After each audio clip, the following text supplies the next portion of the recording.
Hallelujah. നമ്മുടെ വാക്യത്തിലേക്ക് വരുന്നു. മാർക്കോസിന്റെ സുവിശേഷം 11-ാം അധ്യായം 12 തുടങ്ങിയുള്ള വാക്യങ്ങളാണ്. ഹല്ലേലൂയ. ഒത്തിരി പേരുടെ ഡൗട്ടാ ഈ വചനം ഞാൻ പ്രസംഗിക്കുമ്പോൾ മാറാൻ പോകുന്നത്. അല്ല, മാർക്കോസിന്റെ സുവിശേഷം 11-12 തുടങ്ങിയുള്ള വാക്യങ്ങൾ. ആ ആ ആ ആ ആ അതിനരികെ എത്തിയപ്പോൾ ഇലയല്ലാതെ ഒന്നും കണ്ടില്ല. അത് അത്തിപ്പഴത്തിന്റെ കാലമല്ലായിരുന്നു. ഞാൻ സൃഷ്ടിതാവാണ് ഇത് അത്തിവൃക്ഷത്തിന്റെ അടുക്കലേക്ക് വരുന്നത്.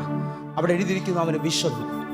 അവൻ ആ വൃക്ഷത്തിന്റെ അടുക്കൽ എത്തുമ്പോൾ ഇലയല്ലാതെ വേറെ ഒന്നും കണ്ടില്ല. കൂടെ 12 ശിഷ്യന്മാരുണ്ട്. ഹല്ലേലൂയ. അപ്പോൾ ഇവിടെ പലവർക്ക് ഡൗട്ട് ഉണ്ടാകാം. അടുത്ത വാക്യം വേഗത്തിൽ വായിച്ചാട്ടെ.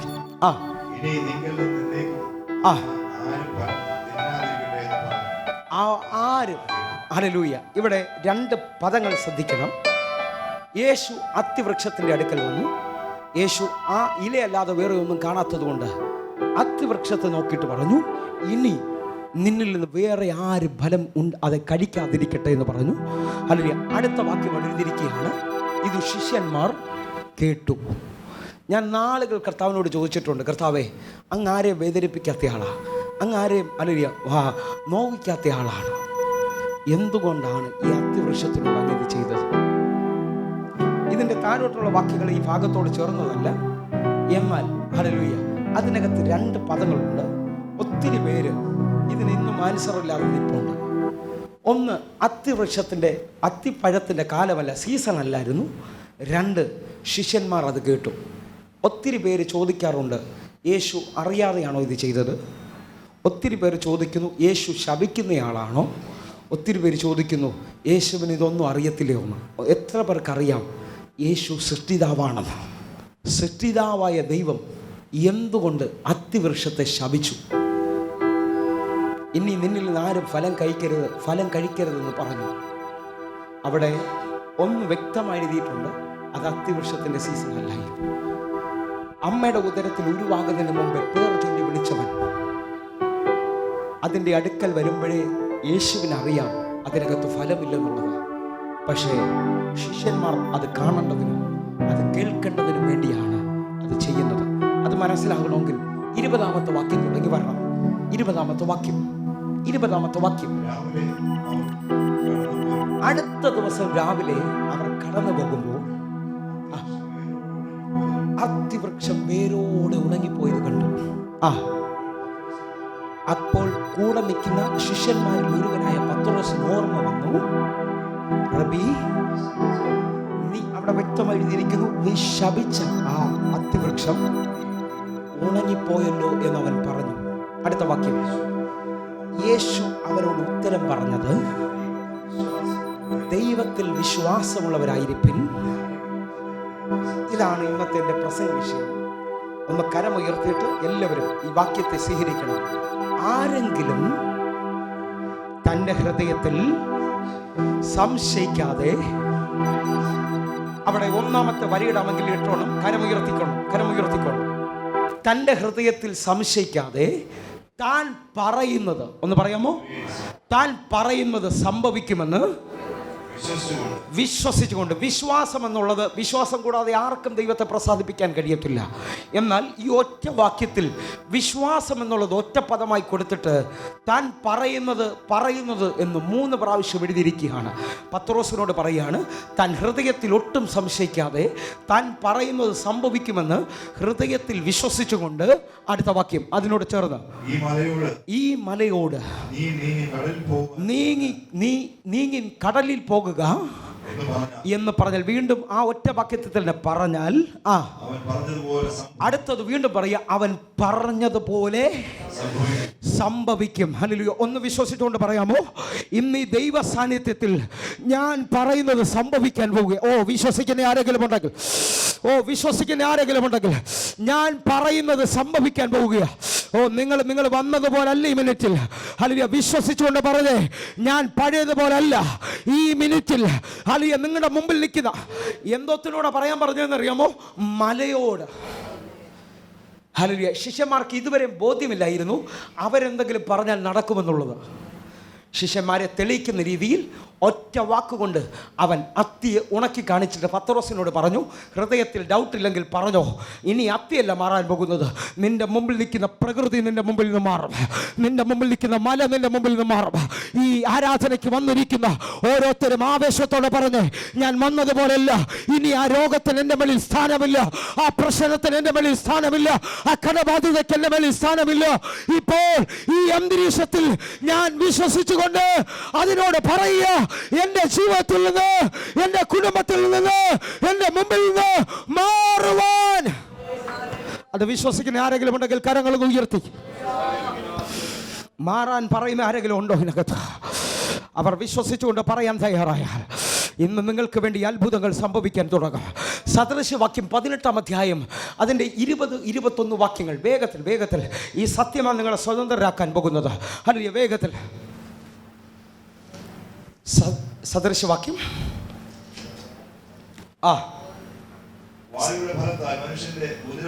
വായുടെ ഫലത്താൽ മനുഷ്യന്റെ ലോകം പറയുന്നു കൈകാലുകളുടെ അധ്വാനം കൊണ്ട് എന്തെങ്കിലും നടക്കത്തോളന്ന്. പക്ഷെ ബൈബിൾ പറയുന്നു വായുടെ ഫലത്താൽ നിങ്ങളുടെ ഉദരം നിറയും. ഹല്ലേലൂയ.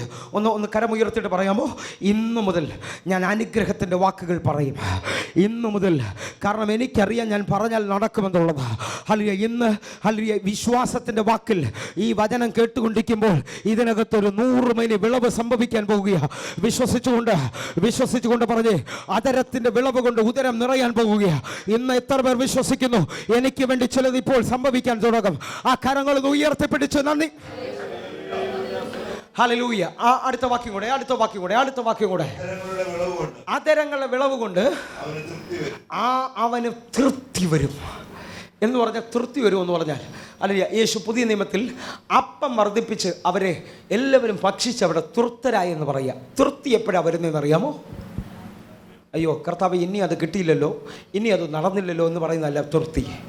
ദൈവത്തിൻ്റെ സമാധാനം കൊണ്ട് നിങ്ങൾ തൃപ്തിയാകും, ദൈവത്തിൻ്റെ സമ്പത്ത് കൊണ്ട് നിങ്ങൾ തൃപ്തിയാകും എന്ന് പറഞ്ഞാൽ നിങ്ങൾ കരമുയർത്തിയിട്ട് കർത്താവിനോട് പറയും, കർത്താവേ നന്ദിയപ്പ, എൻ്റെ ജീവിതത്തിൽ ചിലത് ചെയ്ത് ഇന്ന് മലയാളി കൺസെപ്റ്റിനകത്ത് മാറാൻ പോകുക. ദൈവം എല്ലാ നിലയിലും തൃപ്തി തരാൻ ശക്തനാണെന്ന് വിശ്വസിക്കുന്നവർ ആ കരമൊന്ന് ഉയർത്തിയിട്ട് പറഞ്ഞ്, ഞാനും എൻ്റെ കുടുംബവും എൻ്റെ ദൈവത്തിൻ്റെ തൃപ്തിയിൽ ജീവിക്കും, ദൈവത്തിൻ്റെ നന്മയിൽ ജീവിക്കും. ആ കരമൊന്ന് ഉയർത്തി കർത്താവിന് എന്ന് പറഞ്ഞാൽ നിങ്ങളുടെ കുടുംബത്തിൽ സമാധാനവും സന്തോഷവും. ഹല്ലേലൂയ. എന്ന് പറഞ്ഞാൽ എപ്പോഴും സന്തോഷിക്കാൻ ഒരു വക നിങ്ങളുടെ കുടുംബത്തിൽ വരാൻ പോകുകയാണ്. അങ്ങനെ എന്ന് പറഞ്ഞാൽ ചിരി നഷ്ടപ്പെടത്തില്ലെന്ന് വിശ്വസിക്കുന്ന ആരെങ്കിലും ഉണ്ടെങ്കിൽ ആ കരമൊന്ന് തട്ടി ഉടപരമനമന കിടക്കുക. കാരണം ഇത് പാമ്പിൻ്റെ സൈൻ തിരിയാൻ പോകുകയാണ്.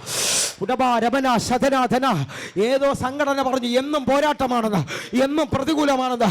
എന്നാൽ ഇന്ന് പറയുക, ഹല്ലേലൂയ, ഹല്ലേലൂയ, നീതിമാന്റെ കൂടാരത്തിൽ ഉല്ലാസത്തിന്റെയും ആനന്ദത്തിന്റെയും ആർപ്പിന്റെയും സന്തോഷത്തിന്റെയും ആ വിളിയാ വെളിപ്പെടാൻ പോകുന്നത്. വിശ്വസിക്ക്. നിന്റെ വീട്ടിൽ കണ്ണുനീരല്ല നടക്കാൻ പോകുന്നത്, നിന്റെ വീട്ടിൽ പ്രശ്നമല്ല നടക്കാൻ പോകുന്നത്. ഇതാ ദൈവത്തിന്റെ തൃപ്തി വരാൻ പോകുന്നു. വിശ്വസിക്കുന്നവർ കരങ്ങൾ തട്ടി. ഹല്ലേലൂയ. എങ്കിൽ 21-ാമത്തെ വാക്യം കൂടെ.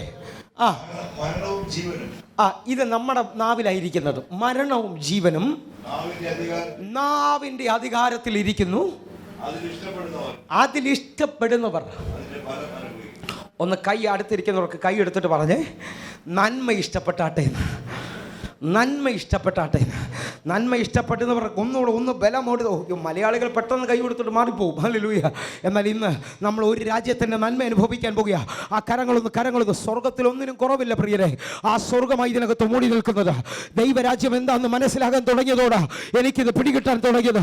ദൈവരാജ്യത്തിൻ്റെ പ്രത്യേകത എന്ന് പറയുന്നത് കുഞ്ഞാടിൻ്റെ വിലയേറിയ രക്തമാണ് എനിക്കും നിനക്കും വേണ്ടി തന്നിരിക്കുന്നത്. എങ്കിൽ ദൈവമാണ് നിനക്ക് വേണ്ടി പ്രൊവൈഡറായി തീരുന്നത്. വിശ്വസിക്കുന്നവർ ആ കരങ്ങളൊന്ന് ഉയർത്തിപ്പിടിച്ച് കർത്താവിന് നന്ദി പറഞ്ഞാട്ടെ. എങ്കിലും ഒന്ന് പറഞ്ഞാട്ടെ, അല്ലെങ്കിൽ മരണത്തിൻ്റെയും ജീവൻ്റെയും അധികാരം എൻ്റെ നാവിന്മേലാണ് ഇരിക്കുന്നത്.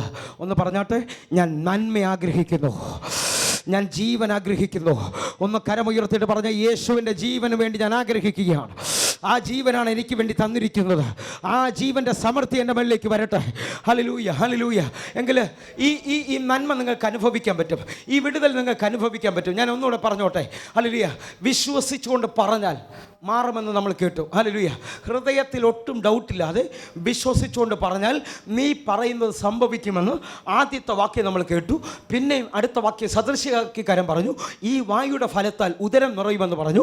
മരണവും ജീവനും ഈ നാവിൻ്റെ അധികാരത്തിലായിരിക്കുന്നതെന്ന് പറഞ്ഞു. ഇഷ്ടപ്പെടുന്നവൻ അതിൻ്റെ ഫലം അനുഭവിക്കുകയും ചെയ്യുമെന്ന് പറഞ്ഞു. എങ്കിൽ അടുത്ത ഒരു കാര്യം ഒന്നുകൂടെ കയറി പറയാൻ പോകുക. വിശ്വസിച്ചുകൊണ്ട് പറഞ്ഞാൽ അതിനേക്കാൾ വലിപ്പം നീ കാണാം. ഹല്ലേലൂയ. വിശ്വസിച്ചുകൊണ്ട് പറഞ്ഞാൽ അതിനേക്കാൾ വലിപ്പം കാണാൻ പോകുക. ഹല്ലേലൂയ. ഞാൻ ഈ മെസ്സേജിൻ്റെ അടുത്ത തലത്തിലോട്ടൊന്ന് കയറാൻ പോകുക. ഹല്ലേലൂയ. നിങ്ങൾക്ക് നോക്കാമോ മാർക്കോസിൻ്റെ സുവിശേഷം ഹല്ലേലൂയ 5-ാം അധ്യായം നിങ്ങൾ ശ്രദ്ധിച്ചാൽ അറിയാം. മാർക്കോസിൻ്റെ സുവിശേഷം 5-ാം അധ്യായം. മാർക്കോസിൻ്റെ സുവിശേഷം 5-ാം അധ്യായത്തിൽ 3 വ്യക്തി ജീവിതങ്ങളെ കാണാം. 3 വ്യക്തി ജീവിതങ്ങളെ. ഒന്ന്, ഒരു ഭൂതഗ്രസ്തൻ. ആ ദേശത്തിൽ എല്ലാവർക്കും ഭയമാണ്. ഹല്ലേലൂയ. ആരാലും ബന്ധിക്കപ്പെടാൻ പറ്റാത്ത മനുഷ്യൻ. 2, ഹല്ലേലൂയ, ഒരു പള്ളി പ്രമാണി. തൻ്റെ മകളുടെ ദീനത്തിന് വേണ്ടി പ്രാർത്ഥിക്കാൻ വന്നയാൾ. മകൾ പോകുന്ന വഴിയിൽ മരിച്ചുപോയി. 3-ാമത്തത് ഹല്ലേലൂയ, അതാ ഒരു 12 വർഷമായി രക്തസ്രാവസ്ത്രീ. ഈ 3 വ്യക്തി ജീവിതങ്ങളെ നിങ്ങളൊന്ന് പഠിച്ചു നോക്കിയാൽ ഇനി ലോകത്തിനോ മനുഷ്യനോ വൈദ്യശാസ്ത്രത്തിനോ ഈ 3 വ്യക്തികളെയും ഹാൻഡിൽ ചെയ്യാൻ പറ്റത്തില്ല. എന്നാൽ യേശുവിൻ്റെ അടുക്കൽ വന്ന ഇവർ 3 പേരും ഇതുവരെയും കാണാത്ത ഒരു വിടുതലുമായി അവരുടെ ഡെസ്റ്റിനി തിരിഞ്ഞു. അവരുടെ ജീവിതം വഴിമാറി. എങ്കിൽ ഇന്ന് എത്ര പേർ വിശ്വസിക്കുന്നു ഈ പകൽ ഞാൻ അവൻ്റെ അടുക്കലാണ് വന്നിരിക്കുന്നത്?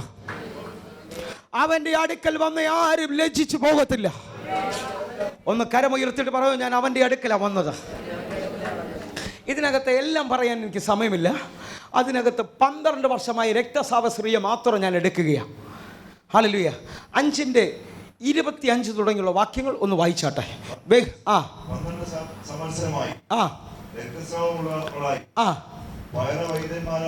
പല വൈദ്യന്മാരാലും ഏറിയൊന്ന് സഹിച്ച് തനിക്കുള്ളതെല്ലാം ചെലവഴിച്ചിട്ടും ഒട്ടും, അവിടെ ആ വരകളൊക്കെ നിങ്ങൾ ഇടാമെങ്കിൽ ഈ ഒത്തിരി കേട്ടതാ, പക്ഷെ ഇതിനകത്ത് ഞാൻ ചിലത് എടുത്തു പ്രസംഗിക്കുക.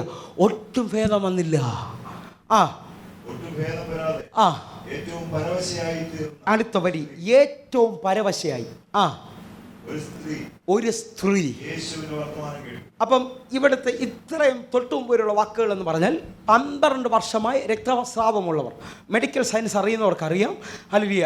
ശരീരത്തിൻ്റെ ജീവൻ എന്ന് പറയുന്നത് രക്തത്തിലാണ് ഇരിക്കുന്നത്, അല്ലെങ്കിൽ മാംസത്തിൻ്റെ ജീവൻ പഴയ നിയമത്തിൽ പറയുന്നു രക്തത്തിലാണ് ഇരിക്കുന്നത്. 12 വർഷമായി ഇവളുടെ ജീവിതത്തിൽ നിന്ന് ഒഴുകിപ്പോയി എന്ന് പറഞ്ഞാൽ ഇപ്പോൾ ഇവൾ മരണത്തോടടുത്ത് നിൽക്കുകയാണ്. അവൾ പല വൈദ്യന്മാർ ചെക്ക് ചെയ്തിട്ടും ഒരു വിടുതലുമില്ല നിൽക്കുകയാണ്. അവസാനം പല വൈദ്യന്മാർ ഇവളുടെ സമ്പത്തുകൾ കൊണ്ട് പണക്കാരനായെങ്കിലും അല്ലെങ്കിൽ സമ്പത്ത് മുഴുവൻ വിറ്റഴിച്ചിട്ടും ഒട്ടും ഭേദം വന്നില്ലെന്ന് അവൾ എഴുതിയിരിക്കുന്നത്. അവൾ പരവശയായി തീർന്നു എന്ന് പറഞ്ഞാൽ ബന്ധുക്കാരും നാട്ടുകാരും വീട്ടുകാരും ഡോക്ടർമാരും പറയുക ചില ദിവസങ്ങൾക്കുള്ളിൽ ഇവൾ മരിക്കും. ഇവളുടെ മുമ്പിൽ മരണം മാത്രമാണ് നിൽക്കുന്നത്. പക്ഷേ ലോകത്തിൻ്റെ ഒരു വിധി എടുത്തുകൊണ്ട് നിൻ്റെ ജീവിതം തീരത്തില്ലെന്ന് വിശ്വസിക്കുന്ന ആരെങ്കിലും ഉണ്ടെങ്കിൽ, അയൽക്കാർ പറഞ്ഞത്, ബന്ധുക്കാർ പറഞ്ഞത്, ഡോക്ടർമാർ പറഞ്ഞത് അല്ല അവസാന വാക്കെന്ന് വിശ്വസിക്കുന്ന ആരെങ്കിലും ഉണ്ടെങ്കിൽ അവരെ കരമൊന്ന് ഉയർത്തിപ്പിടിച്ച് ഇന്ന് ഇവിടെ വെളിപ്പെട്ടവൻ പറയുന്നു അവൻ ആദ്യനും അന്തിനുമാണ്. ഇന്ന് എത്ര പേർ പറയുന്നു യേശു എന്നെ നോക്കി ഈ പകൽ ചിലത് പറയാൻ പോകുകയാണ്. അതാ നിന്റെ വഴിക്ക് വ്യത്യാസമുണ്ടാകാൻ പോകുന്നു. അവസാനിച്ചെന്ന് ലോകം പറഞ്ഞ, വൈദ്യശാസ്ത്രം പറഞ്ഞതിനെ നോക്കി അവൾ പറയുകയാണ് ഇപ്പോൾ യേശുവിൻ്റെ വാർത്ത ഞാൻ കേൾക്കുന്നു. ഈ കേൾക്കുന്ന വാർത്ത നിന്റെ ഡെസ്റ്റിനിയെ തിരിക്കുന്നതാ.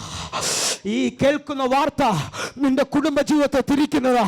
ഈ കേൾക്കുന്ന വാർത്ത നിന്റെ തലമുറയുടെ ഗതിയെ തിരിക്കുന്നതാ. ഈ കേൾക്കുന്ന വാർത്ത നിന്റെ രോഗത്തിൽ നിന്ന് പൂർണ്ണ സൗഖ്യത്തിലേക്ക് വരുന്ന ഒരു വാർത്തയാണ്. ഹല്ലേലൂയ. യേശുവിൻ്റെ വാർത്ത കേട്ടു. ഉടനെ അവൾ നെഗറ്റീവല്ല പറഞ്ഞത്. ഇതുവരെയും ഡോക്ടർമാർ പറഞ്ഞിട്ട് അവസാനം ഡോക്ടർമാരെല്ലാവരും വിളിച്ചിട്ട് പറഞ്ഞ് അറിയിക്കാനുള്ളവരെല്ലാം അറിയിച്ചു. കാരണം പരവശയായി. പക്ഷേ ഇപ്പോൾ അവൾ ഡോക്ടറിൻ്റെ വാക്കിനേക്കാൾ വലിപ്പമായി യേശുവിൻ്റെ വാക്ക് കേട്ടു, അവൻ്റെ വചനം കേട്ടു. അവൾ വിളിച്ചു പറഞ്ഞു, അവൻ്റെ വസ്ത്രമെങ്കിലും തൊട്ടാൽ ഞാൻ രക്ഷ പ്രാപിക്കും.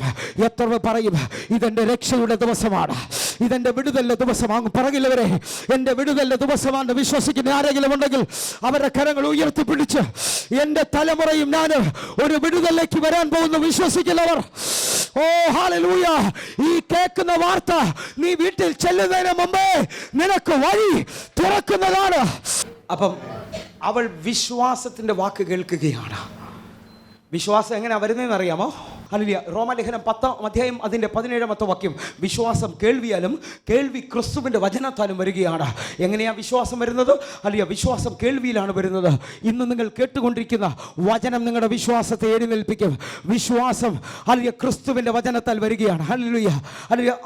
ഒരു വെളിപ്പാട് കൂടെ ഞാൻ പറയുക. ദൈവവചനത്തിൽ കേട്ട് അനുസരിച്ച് ജീവിക്കുന്ന ഒരു ദൈവ പൈതലിന് വേണ്ടി വിശ്വാസം എന്ന് പറയുന്നത് പരിചയമാണ്. എഫെസ്യ ലേഖനം 6-ാം അധ്യായത്തിൽ പൗലോസ് അപ്പോസ്തലൻ പറയുകയാണ്, ദുർദിവസത്തിൽ പിശാചിനോട് എതിർത്ത് നിൽക്കേണ്ടതിന് സർവായുധവർഗം ധരിക്കണം. ഒന്ന് പറയാമോ? നിങ്ങളുടെ പ്രതികൂലങ്ങളെ നിങ്ങൾ ജയിക്കേണ്ടതിന് വേണ്ടി സർവായുധവർഗം എന്ന് പറഞ്ഞാൽ 6 കാര്യങ്ങൾ അവിടെ പറയുകയാണ്. ആ 6 കാര്യങ്ങളിൽ 2 കാര്യങ്ങൾ വളരെ ഇമ്പോർട്ടൻ്റ് ആണ്. അത് വചനം എന്ന് പറയുന്ന പരിചയം, അല്ലെങ്കിൽ വിശ്വാസം എന്ന പരിചയം, വചനം എന്ന വാളുമാണ് എടുക്കേണ്ടത്. വിശ്വാസം എന്ന പരിചയം ഏത് കയ്യിലാണ് നിൽക്കുന്നത്? ഇടതേ കയ്യിലാണ്. വാള ഏത് കയ്യിലായിരിക്കും ഉപയോഗിക്കുന്നത്? വലതേ കയ്യിൽ. എന്ന് പറഞ്ഞാൽ അല്ലെങ്കിൽ വിശ്വാസി അല്ലെങ്കിൽ ഇതിനകത്ത് കേട്ടു നിൽക്കുന്ന ഒരു വ്യക്തിയുടെ പ്രത്യേകത, നിങ്ങൾ മുമ്പോട്ട് പോകുന്നത് വചനത്തിലാണ്. നിങ്ങൾ മുമ്പോട്ട് പോകുന്നത് വചനത്തിലാണ്. ഒന്നുകൂടെ പറയാം. ഹല്ലേലൂയ. ആർക്കെങ്കിലും വ്യക്തതയില്ലാതിരിപ്പുണ്ടോ? അടുത്തതെന്ത് സംഭവിക്കും, ഇനി എങ്ങനെ ആകും എന്നുള്ളത് ഈ മിനിറ്റിൽ ഞാൻ നിങ്ങളോട് പറയുക.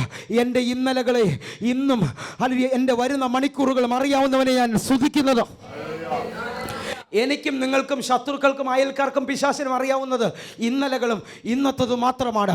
എന്നാൽ വരുന്ന മണിക്കൂർ എന്ത് സംഭവിക്കുമെന്ന് എനിക്കോ നിങ്ങൾക്കോ അറിയത്തില്ല. പക്ഷെ ഇവിടെ ആരാധിക്കുന്ന, ഇവിടെ കേട്ടുകൊണ്ടിരിക്കുന്ന ആ വാർത്ത വരുന്ന മണിക്കൂറുകളെ വ്യക്തത തരുന്നതാണ്. വരുന്ന മണിക്കൂറുകൾ വിടുതൽ തരുന്നത്. ഒന്നുകൂടെ പറഞ്ഞേ, ഇന്നലെയും ഇന്നും എന്നേക്കും അനന്യനായി ജീവിക്കുന്നവൻ, രൂപഭാവ മാറ്റമില്ലാത്തവൻ, ഇതിനകത്ത് നിനക്ക് വേണ്ടി ചില വിധികളെ മാറ്റി എഴുതി നിന്റെ ജീവിതത്തെ അത്ഭുതത്തിലേക്ക് കരമടിച്ചു എന്ന കർത്താവിനെ ഈ മിനിറ്റിൽ വഴികൾ തുറക്കുകയാണ്. ഈ കേൾക്കുന്ന വചനത്തിൽ ആരെങ്കിലും ഒന്ന് മുറുകെ പിടിച്ചാൽ 119-ാം സങ്കീർത്തനം അതിൻ്റെ 105-ാമത്തെ വാക്യം പറയുന്നു, നിന്റെ വചനം എൻ്റെ കാലിനും ദീപവും എൻ്റെ പാതയ്ക്ക് പ്രകാശവുമാകുന്നു. ഒന്ന് വിശ്വസിക്കാമോ? ഇന്ന് ഈ ആരാധന കഴിയുന്നതിന് മുമ്പേ നിനക്ക് ചില വ്യക്തതകൾ ദൈവം നിന്റെ മുമ്പിൽ അയക്കും. ചിലവർ ഉറപ്പായി പറയും, ഞാൻ വന്നതുപോലല്ല, ഞാൻ സൗഖ്യമായി കഴിഞ്ഞു, ഞാൻ വിടുതലായി കഴിഞ്ഞു, അല്ലെങ്കിൽ എൻ്റെ വഴി തുറന്നു കഴിഞ്ഞു. ആ ഉറപ്പ് ചിലവർക്ക് കർത്താവ് കൊടുക്കും. കരമടിക്കാമെങ്കിൽ ശക്തിയോടെ പ്രവചനമായി ഞാൻ വിളിച്ചു പറയുന്നത്, ഇന്ന് ചിലവർക്ക് കൺഫർമേഷനുകൾ ദൈവത്തിന്റെ ആത്മാവ് നിന്നോട് സംസാരിക്കാൻ പോകുന്ന ദിവസമാണിത്. ഓ ഹല്ലേലൂയ. ആകയാൽ ഹല്ലേലൂയ. വിശ്വാസം എങ്ങനെയാണെന്നറിയോ? കേൾവിയാലും കേൾവി ക്രിസ്തുവിൻ്റെ വചനത്താൽ വരുന്നത്. ഈ കേട്ടുകൊണ്ടിരിക്കുമ്പോൾ ആരൊക്കെയോ ഹൃദയത്തിൽ ഉറപ്പിച്ചോണം, ഇന്നത്തെ മീറ്റിംഗ് കൊണ്ട് നാളുകളായിട്ട് നിൽക്കുന്ന പ്രശ്നങ്ങളുടെ മേളിൽ കർത്താവ് എന്നെ നടത്താൻ പോവുക. ഒന്ന് പറയാമോ? നമുക്ക് തന്നിരിക്കുന്ന അധികാരം പാമ്പുകളെയും തേളുകളെയും ശത്രുവിൻ്റെ സകല ബലത്തെയും ചവിട്ടുവാനുള്ള അധികാരമാണ്. ആ അധികാരം നമ്മുടെ മേളിൽ ഉള്ളത് കൊണ്ട് വിശ്വസിക്കാമെങ്കിൽ അതിപ്പോൾ ഇതിനകത്ത് വെളിപ്പെടും. ഒന്നുകൂടെ കരമൊന്ന് ഉയർത്തി കർത്താവിന് നന്ദി പറഞ്ഞു. നിങ്ങൾ നോക്കിയേ, ഈ 12 വർഷമായ രക്തസ്രാവ സ്ത്രീ എല്ലാം തീർന്നെന്ന് പറഞ്ഞവളാ, എല്ലാം അവസാനിച്ചെന്ന് പറഞ്ഞവളാ. ഒന്നുകൂടെ പറഞ്ഞ, വീട്ടുകാർ പലരും നോക്കുന്നുണ്ട് അവസാന ശ്വാസമാണോ വലിക്കുന്നതെന്നുള്ളത്. പക്ഷേ അവൾ ഒരു ആരവം കേട്ടു, അവളൊരു ശബ്ദം കേട്ടു. ആ ശബ്ദം അവളെ എഴുന്നേൽപ്പിക്കുന്ന ശബ്ദമാണ്. ഇന്നും ഈ ശബ്ദം നീ കേൾക്കുന്നുണ്ടെങ്കിൽ, അല്ലെങ്കിൽ ഈ കേൾവി നീ കേൾക്കുന്നുണ്ടെങ്കിൽ, ഇന്ന് നിന്റെ കുടുംബത്തെ നിന്നെയും എന്തെല്ലാം രീതിയിൽ കെട്ടിയാലും ആ കെട്ടിനെ പൊട്ടിക്കുന്നവൻ്റെ ശബ്ദമാണ് നീ കേൾക്കുന്നത്. ഞാൻ ആരോടോ ദൂത് പറയുക, അല്ലെങ്കിൽ ഫ്ലൈറ്റിന് പറന്നുയരാൻ റൺവേ വേണം. അതെ, അല്ലെങ്കിൽ മഴയുണ്ടെങ്കിൽ വെള്ളമുണ്ടെങ്കിൽ ഒരു പക്ഷെ അതെ ഫ്ലൈറ്റിന്റെ ടൈമിംഗ് മാറ്റും. പക്ഷെ നിൽക്കുന്നിടത്ത് നിന്ന് പോകുന്നതാണ് റോക്കറ്റ് എന്ന് പറയുന്നത്. ഈ ആരാധന കേട്ടോണ്ടിരിക്കുമ്പോൾ ചിലവരെ കൗണ്ട് ഡൗൺ പോകുകയാണ്. നിന്റെ കുടുംബത്തിന്റെ സ്ഥിതി ഇതിനകത്ത് ഈ സെക്കൻഡിൽ തമ്പുരാൻ തുറക്കുകയാ. എന്തെല്ലാം ലോക നിയമങ്ങൾ ഉണ്ടെങ്കിലും അതിന്റെ മുകളിലൂടെ ഇതാ ഉയരത്തിൽ നിന്ന് ഒരു കരം വചനം പറയുന്നു, ഞാൻ എന്റെ വചനം അയച്ച് അവരെ കുഴിയിൽ കരകയറ്റുകയും അവരെ സൗഖ്യമാക്കുകയും ചെയ്യും. സംഭടി അത് സ്വീകരിക്കുന്നവർ. ഞാൻ രക്തസാവസ്ത്രീയുടെ അനുഭവത്തിലേക്ക് വരികയാണ്. ലോകവും വൈദ്യശാസ്ത്രവും ബന്ധുക്കാരും പറഞ്ഞു ഇനി ഇവൾ ജീവിക്കത്തില്ല. കാരണം കാണുന്ന സാഹചര്യം അതാ, എണീറ്റ് നിൽക്കാൻ പോലും ശക്തിയില്ല. പക്ഷെ അവൾ വാർത്ത കേട്ടു. അവൾ അവരുടെ വാ കൊണ്ട് പറഞ്ഞു, അവൻ്റെ വസ്ത്രത്തിൻ്റെ തൊങ്ങൽ തൊട്ടാൽ ഞാൻ രക്ഷപ്പെടും. ഒന്ന് വിശ്വസിച്ചുകൊണ്ട് കരമുയർത്തിയിട്ട് പറയാമോ, ഇതെൻ്റെ രക്ഷയുടെ ദിവസമാ. ഇതെൻ്റെ രക്ഷയുടെ ദിവസമാ. ഇതെൻ്റെ രക്ഷയുടെ ദിവസമാണ്. എത്ര പേര് ഉറപ്പിച്ച് പറയുന്നുണ്ടെന്ന് എനിക്കറിയത്തില്ല. പറഞ്ഞത് അവരുടെ ജീവിതത്തിൽ സംഭവിക്കുകയാണ്. ലോകം മരണ വാർത്ത വിധി എഴുതിയ നിന്റെ കുടുംബത്തിന്റെ മേളിൽ ഇതാ രക്ഷയുടെ സന്ദേശം കയറുന്നു. ഗുഡ് ന്യൂസ്, വിടുതലിന്റെ സന്ദേശം. ലോകം മുഴുവൻ അവൻ ഉയർക്കത്തില്ലെന്ന് വിധി എഴുതിയതാ. പരീശന്മാരും ശാസ്ത്രിമാരും ഹെരോദാവും പറഞ്ഞു ഇനി അവനെ ഉയർക്കത്തില്ലെന്ന് പറഞ്ഞ പട്ടണത്തിൽ ഇതാ 3-ാം ദിവസം മരണത്തെ ജയിച്ചുകൊണ്ട് എങ്കിൽ അതേ യേശു ഈ സമയത്ത് നിന്റെ കരത്തിൽ പിടിക്കുക. എവിടെ അവസാനിച്ചെന്ന് പറഞ്ഞു അവിടെ ഒരു ഉയർച്ചയുമായി. വിശ്വസിക്കുന്ന ആരെങ്കിലും ഉണ്ടെങ്കിൽ ഈ മിനിറ്റിൽ ധൈര്യത്തോടെ പറ, ഞാൻ വന്നതുപോലെ ഈ മിനിറ്റിൽ എൻ്റെ ഗതി മാറുകയാ, എൻ്റെ സ്ഥിതി മാറുകയാ. ഒരു വിടുതൽ ഈ മിനിറ്റിൽ സംഭവിക്കുകയാണ്. ഒരു വാക്യം കൂടെ പറഞ്ഞ് പ്രാർത്ഥിക്കാൻ പോവുകയാ. ഹല്ലേലൂയ. എബ്രായർക്ക് എഴുതിയ ലേഖനം 13-ാം അധ്യായം അതിൻ്റെ 6-ാമത്തെ വാക്യം കൂടെ. എബ്രായർക്ക് എഴുതിയ ലേഖനം 13-ന്റെ 6-ാമത്തെ വാക്യം കൂടെ. ആകയാൽ കർത്താവ് എനിക്ക് തുണ, ഞാൻ പേടിക്കലോ എന്ന് പറയാമോ? എനിക്ക് ദൈവമാ തുണ. തുണയില്ലെന്ന് പറയുന്ന ആരെങ്കിലും ഉണ്ടെങ്കിൽ അവർ ഈ വാക്യത്തിന് അടിസ്ഥാനമായി കൈ ഉയർത്തിക്കോ. ആകയാൽ കർത്താവ് എനിക്ക് തുണ, ഞാൻ പേടിക്കുകയില്ല. നിന്നെ വർഷങ്ങൾ പേടിപ്പിച്ചുകൊണ്ടിരുന്ന, നിന്റെ കുടുംബജീവിതത്തെ പേടിപ്പിച്ചുകൊണ്ടിരുന്ന, നിന്റെ വിഷയങ്ങളിൽ നിന്നെ പേടിപ്പിച്ചുകൊണ്ടിരുന്നതിനകത്ത് ഈ അവസാന മിനിറ്റിൽ ഞാൻ വിളിച്ചു പറയുക, തുണയായവൻ ഇറങ്ങി വരിക. വചനത്തിന്റെ ശക്തി ഇതിനകത്ത് വ്യാപരിക്കുക. തുണയായവൻ ഇന്ന് തന്നെ നിന്റെ കുടുംബജീവിതത്തിൽ അത്ഭുതം സംഭവിക്കും. ആകയാൽ ദൈവം എനിക്ക് തുണ, ഞാൻ പേടിക്കുകയില്ല. പറഞ്ഞേ, വാക്യം വായിച്ചേ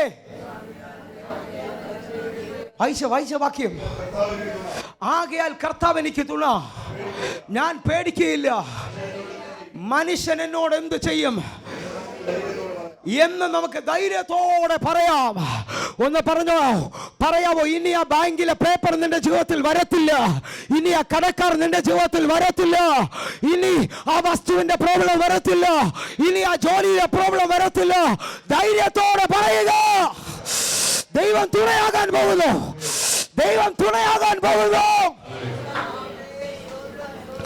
ഒന്ന് കരമുയർത്തിയിട്ട് പറ, ദൈവം തുണയാകുകയാ. ഒരു കരം അടുത്തിരിക്കുന്നവർക്ക് കൈ കൊടുത്തിട്ട് പറ, ദൈവം തുണയാകുകയാ. ഈ മീറ്റിംഗിന്റെ വലിപ്പം ഞാൻ വിളിച്ചു പറയുക, ദൈവം തുണയാകുകയാ. ഇനി മനുഷ്യന്റെ ഭയം നിന്റെ മേലിൽ വേണ്ട. ഇനി മനുഷ്യരൊന്നും ചെയ്യാൻ പറ്റത്തില്ല.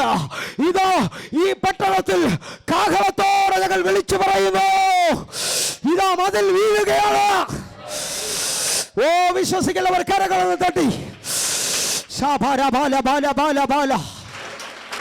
ഒന്ന് കരങ്ങൾ ഉയർത്തിപ്പിടിച്ചിട്ട് നിങ്ങൾ എത്ര പേർ പറയും, ഇന്നുകൊണ്ട് ഞാൻ ചിലത് അനുഭവിക്കും. നന്മ. ഇന്നലെ വരെ വിഷമം അനുഭവിച്ചെങ്കിൽ ഇന്ന് തുടങ്ങി നന്മ അനുഭവിക്കും.